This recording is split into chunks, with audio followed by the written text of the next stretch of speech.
I've made some seriously bad decisions in my life many times, but never once did I think I'd end up with an STD. It all started when I got a new job and met Jenny. She seemed attractive back then. We would exchange silly jokes and flirt with each other at work. As time went on, things got more touchy-feely between us. It became clear that we needed to explore our connection outside of work, so I took a chance and invited her to my house.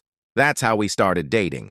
The first thing I liked about her was that she had an insane fixation and loved me on our lunch break, before work, after work, on the weekends, and pretty much every time she saw me. I had just started dating her when she dropped the bombshell that she had a trip to Vegas planned with her girlfriends. She claimed they had been planning it even before we started dating. At that point, I thought we were exclusive because she was the one who talked about wanting something serious. Despite my reservations, I trusted her, thinking we were still in the honeymoon phase of our relationship.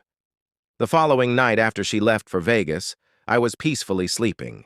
My phone rang, and I groggily picked it up, only to realize it was her calling. Confused, I listened to the voicemail she left by mistake. It was around 2 a.m., and I heard sounds that made my stomach churn. She was with another guy. It turned out that I was the other guy in her life, and the person she was really dating was the one she was with that night in Vegas. I felt a mix of shock, hurt, and betrayal as I learned the truth about our relationship. When I realized what was going on, I felt a bit down, but it didn't hit me too hard since I had just started dating her. I didn't care much anymore. I couldn't take her seriously after that, and ended up using her for physical intimacy. I even dated other people, just like she was doing to me. I wasn't ready to emotionally commit to the relationship because I knew she cheated and had a lot of issues. I didn't confront her about the voicemail. Instead, I saved it, planning to use it against her later on. After a couple of months, she called me an a-hole. She was upset because I never stopped dating other people, though I never hid it from her. She claimed to be a sweet girl who was only dating me, which was ironic considering what I knew from that revealing voicemail. The situation had become a tangled mess of emotions and misunderstandings. It was pretty amusing to see her face when I played the voicemail. She looked terrified, stammering something like, "Well, you're dating other people too?" I responded, "Yeah, but I'm honest with you, whereas you're constantly lying to me and telling me I'm the only guy you're dating to try and make me feel guilty. Big difference." She seemed pretty pathetic as things unfolded. She became super attached, but I never took our relationship beyond hooking up. Her shadiness at the beginning made me hesitant to get more involved. I mean, who would want to deal with that? She kept pushing for commitment, but she was always dating other guys on the side. She'd cry, asking me why I didn't want a serious relationship with her, and I'd always bring up the constant stream of guys she dated behind my back. It was a cycle of drama and dishonesty that I didn't want any part of. She was a savage in bed, so I kept hooking up with her for the fun of it while I focused on getting my life in order. I wasn't planning on getting into a serious relationship with her, but it's tough to say no to that kind of connection, right?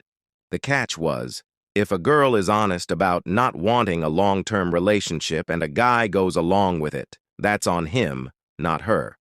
However, it wasn't the case here because she was also pushing for something long-term despite going on dates with other guys. I didn't know the extent of her relationships or how many guys she was involved with. Honestly, it was just a comfortable situation. She was pretty cool to hang out with, and as I mentioned in another post, she had a crazy fixation and loved to give head all the time, so she'd offer to make me a nice dinner like 4 nights per week. I was in the process of getting my life together, so I wasn't in a hurry to find someone else. I just went with the flow. One of the worst moments with her was when she got ridiculously drunk, yelling, "Why don't you love me? I love you so much." She attacked me with an empty wine bottle, chased me down the street still screaming, "Why don't you love me?" Finally, she ended up sobbing in the middle of the street, repeating, "I love you so much," as I drove away. It was beyond intense. The final straw came when I discovered I had a treatable STD. I had difficulty urinating, and I knew she was the only one I had been having unprotected sex with. When I confronted her, she denied it.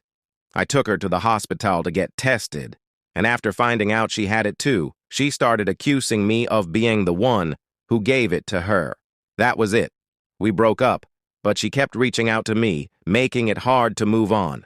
Eventually, one of the guys she was seeing on the side turned into a serious relationship. I had no clue about it, and he found out she was cheating on him with me, even though I had already cut ties with her. They still ended up getting married, despite that she kept reaching out to me and tried to hook up behind her husband's back. We were still in touch through texts, but she claimed they weren't in a relationship, so she would occasionally try to reach out. It was pretty pathetic. Then, unexpectedly, I met the guy. He seemed like an amazing dude. I apologized to him and even played the voicemail she left on my phone, which surprised him because it was his voice. I also told him about the STD, which she had blamed on me, but coincidentally, he had it too and got treated. When she told him, she had lied to him, saying I gave it to her, and that was the reason why she broke up with me. The truth was, I broke up with her, and she was the one still reaching out to me.